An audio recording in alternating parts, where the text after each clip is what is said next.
তোর সাহস হয় কি করে আমাকে প্রপোজ করাও? তোদের মতো ছেলেদের সাথে না আমার কথা বলতেই ঘৃণা লাগে। তুই নিজেকে কি ভাবিস?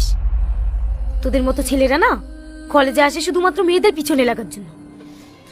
আজকের মতো তোকে সাবধান করে দিলাম, দ্বিতীয়বার যেন এই ভুলটা না হয়, কথাটা মাথায় থাকে।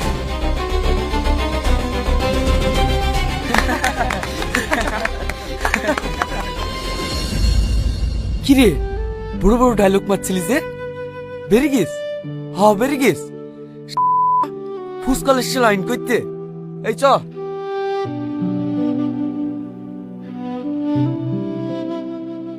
এই, ওকে প্রপোজ করতে যাওয়ার কি দরকার ছিল? তুই জানিস না ও তোকে একদম পাত্তা দেয় না। আর শুধু তোকে কেন, ও কলেজে কোনো ছেলেকেই পাত্তা দেয় না। যাকে ওসব কথা বাদ দে, মেয়ে ছেলের হাতের মার ও অত বেশি লাগে না। চ, যে মেয়েগুলোকে পটালাম তাদের কাছে যায়। তুই যা, আমি যাব না। আমি ওর জন্য আমার বন্ধুদের সবার কাছে ছোট হয়েছি। আমি ওকে প্রেম করে দেখাবই যে আমি কি পারি। এই মাম্পি, কাল ইতিহাসের নোটগুলো দিস তো, আমি কপি করে নেব। আচ্ছা ঠিক আছে, দেব। কি ব্যাপার ডার্লি, এত সুন্দর সেজে গুজে দাঁড়িয়ে আছি আর আমাকে না দেখেই চলে যাচ্ছ? আচ্ছা জানোয়ার, কে রে তুই? তুমি আমাকে চিনতে পারছো না? কাল ফুসকা দিয়ে প্রপোজ করলাম, তুমি আই লাভ ইউ টু বললে।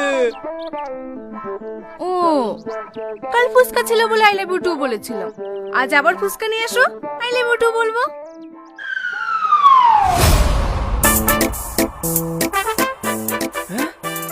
কি ধরনের মেয়ে রে ভাই, ফুসকা দিলে আই লাভ ইউ বলবে আর খালি হাতে দেখলেই চড় মারবে? ছি ছি ছি, এইসব মেয়েদের পেছনে আমি কাল একগুচ্ছ টাকা নষ্ট করলাম। তুই এখানে মন খারাপ করে বসে আছিস, টনি ওপরে মন খারাপ করে বসে আছে, তোদের দুজনের মধ্যে কি হয়েছে রে?